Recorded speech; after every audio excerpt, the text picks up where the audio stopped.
Today, I'm so happy I'm here, and I'm so happy you are here. And we're going to tackle a topic about leadership. I know you have seen and read so many meanings about leadership, but today we're going to understand it in a journey. And this journey is going to start from the UAE all the way to Italy. So let us start. I want you to imagine yourself. You are the captain of an A380 aircraft. You are flying on 38,000 feet in the air. The cabin looks calm. Most of the people are asleep. Some of them are watching movies. Some of them are reading some magazines to buy something from the duty free. And all of a sudden, this calmness is interrupted. In the sky, a storm is coming through and it's building. This captain has flew for more than 20 years. He has the experience. He has all what it takes to navigate. He has done the training. He has done all the simulations. I've tried the simulator myself. And all of these experiences that captains have will really need to learn how to navigate storms. But what happens if the weather radar gets broken? What happens if communication with the ground gets interrupted? What would you do? Leadership is tested in times of storms like that, when you don't have enough information to navigate what you're going to do. Because even captains with the most amazing experience, they need data. They need something to tell them what to do. It is not about decision-making only. It is about readiness. How can we become ready as leaders? And how can we become proactive rather than reactive? Whatever the decision that this captain has made to navigate the storm has not been made today. It has been made through years of mistakes, successes, through years of training, of leadership, through years of simulations and asking the questions, what if we navigate into a storm and all the tools that we use, all the equipment has broken? What would we do? So today we're talking about your blind spots, the blind spots that you don't see as a leader. So as a leader, being proactive is something that really can prevent a huge crisis from happening. Yes, the captain was able to navigate the storm, and now you're going to remove the hat of the captain, and all of you now are passengers. And this captain is going to take us all the way to Australia. Why? Because it's a learning story. In each and every trip that we're going to navigate, we're going to learn a new, different story from the previous one. You know, in Australia, my brother is Australian. He lived there for more than 20 years. And I know that people there, they get paid per week, most of them. And there was a welfare program by the government that was planning to actually replace all the different manual data, manual processes into automated processes. So yes, the government used processes, they automated them, they used data, and guess what happened? They sent letters to many of the employees that they are owing the government money. They were trying to see if there like extra payoffs that the government did, and the calculation was based on a mistake of a system. So imagine they calculated all the year and get averages, which is not the case and unlawful. What happened is people started being devastated. What are we going to do? Where are we going to get the money from? This is not correct. And they spent months and years trying to explain that we don't owe you that money, and there is something wrong with the system. What's the morale here?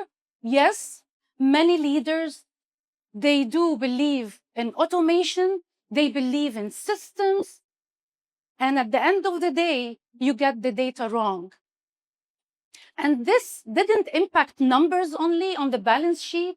This didn't impact only the dashboard figures. It impacted people who are trying to survive through this crisis. So if you're a leader who wants to make decision, you have to make sure, is that data that I'm getting correct? I have to ask the question before we fly to Taiwan. What am I missing? Is the data clean? Are my assumptions correct? So whenever there are assumptions, it will break every logical decision, even though it looks shiny on the reports, but from the inside, it was based on wrong assumptions. Let us fly now all the way to Taiwan. I love that story. Why? Because we all relate to it. In Taiwan, the government officials, they got a small signal that something might be happening in the world. There weren't any lockdown in the airports yet. There wasn't a headline in the news yet. And yet, they managed all the masks, all the scanning at the airports, every single measurement that they need to do, they made it happen. Imagine in December 31, 2019, they even checked every passenger coming from Wuhan. And all of a sudden, they activated the Central Epidemic Command Center. Activated it? What does it mean? They know what is the message, who is the spokesperson, what is the protocol, and everything that they have done, guess what it led? After 200 days in COVID, they had only 500 cases and only 7 dead. 7, not thousands. What does this story tell us about leadership? It is about readiness.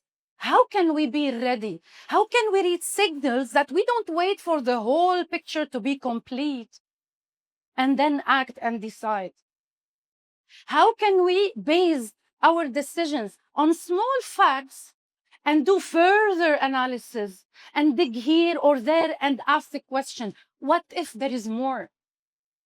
To most of the globe, in their organization, if we look at the risk, maybe nobody put on their risk register like even a smallest or slightest percentage that a COVID might come and erase half of the planet.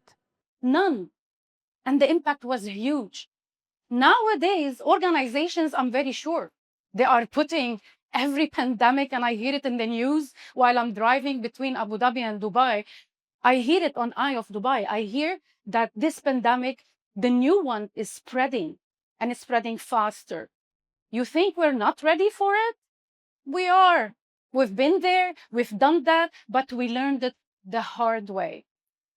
So how can we be ready ahead of time? How can we not ignore the slightest information and analyze it, brainstorm it, bring the experts so that we avoid a disaster from happening?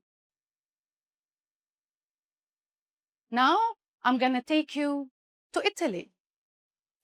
My mother is half Italian. She lives there. And during COVID, you know, Italy is one of my favorite countries. I love Italy. I speak Italian. My mom is there. My uncles are there. Even their kids, Marco, Franco, Ronaldo. So they even play football, although they were never in the last 2 years were elected. Yeah, I know. So Italy is unique. Who knows Italy? I've been there since I was 5. And now my kids, who are 27, 25 now, and 12, They've been there as well when they were 5 and so on. It's a tradition. People love life in Italy. They love eating pasta, pizza, and many other things that you know. And guess what? They love to live together, hug each other. They like to socialize a lot. Imagine on March 24, 2020, 743 deaths in one day. 919 new deaths in March 27. And it reached the highest record on the whole planet of people dying on the same day, which is 993 in December 3. So this decision to just maybe ignore signals, or maybe because it's their social life, the numbers weren't just numbers on a dashboard or all these reports that we used to get. These numbers are people who are dying for a reason, for a readiness or no readiness. And when you look at these numbers and you know that your mother was there, these numbers are no longer numbers. My mom has been diagnosed with cancer. And she did an operation there. All what she wanted just to survive cancer. And she caught COVID. While she was on the phone calling me, Mona, I got the virus. I tried to calm her down. Oh yeah, mom, Melly got the virus. You know, everything's gonna be okay, mom. And when I closed, it was the worst devastating news on earth. I remember I cried nonstop as if someone already died. In the same year, my mother-in-law, her immune system couldn't as well fight it, and she died. So our decisions, when we make them, they are not just simply numbers. They are people dying. So let us see how these stories shape your everyday life. I have more than 30 years, of a career that was spanning around project management, computer, technology, AI, consultancy, and so many other things. So if we want to take it, because my PhD is in HR analytics, I love data because data tells me what's going to happen. Predictive analysis tell me something that didn't happen and the prediction that it might happen. I love analytics because these are stories of people, not only the balance sheet of an organization. So if we want to take human resources, in human resources, we make so many decisions. But unfortunately, human resources now are not being looked at as an administrative function. It is being looked at as administrative function, but not as a strategic function where the leaders are sitting on the table and they are making decisions with them. They are not asking still the questions. Even our HR, I'm a trainer there. It's been more than 16 years, and I know the pain of many organizations. The pain is that it's not that they don't have the data. It's not that they don't have the systems. They do. But they don't make decisions based on this data.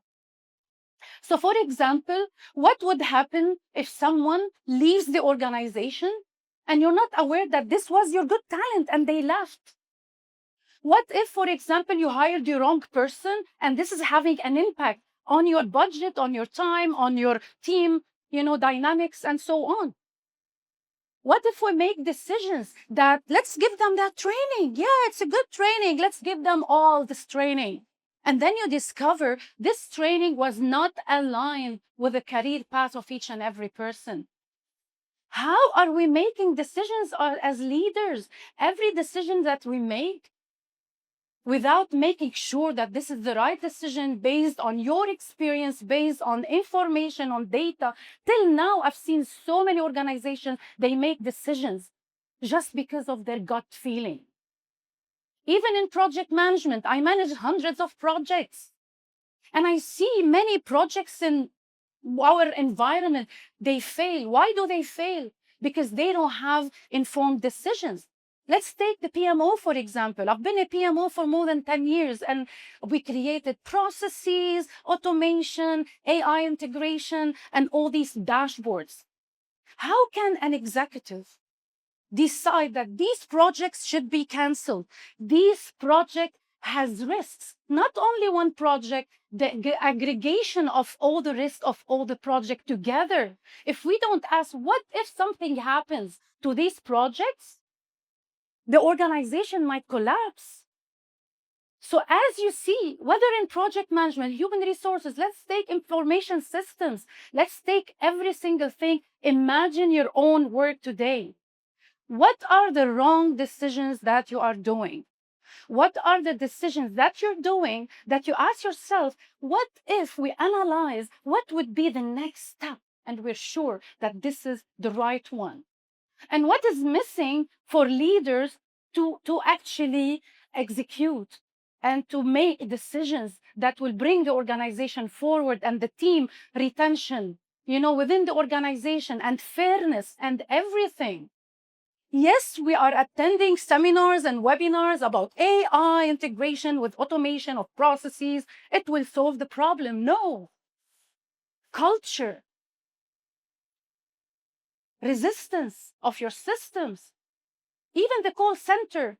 As well, when I was driving from Dubai to Abu Dhabi, I was hearing a conversation between someone and between a client, between an agent in the call center and a client. You know what we discovered after 5 minutes? That he was talking to a bot, to an AI, as if it's a real person. It is happening. Many jobs are going to disappear and many jobs are going to be created. How can we be the leaders of the future if we don't make the right decisions that will impact everything around us? I invite you throughout all this journey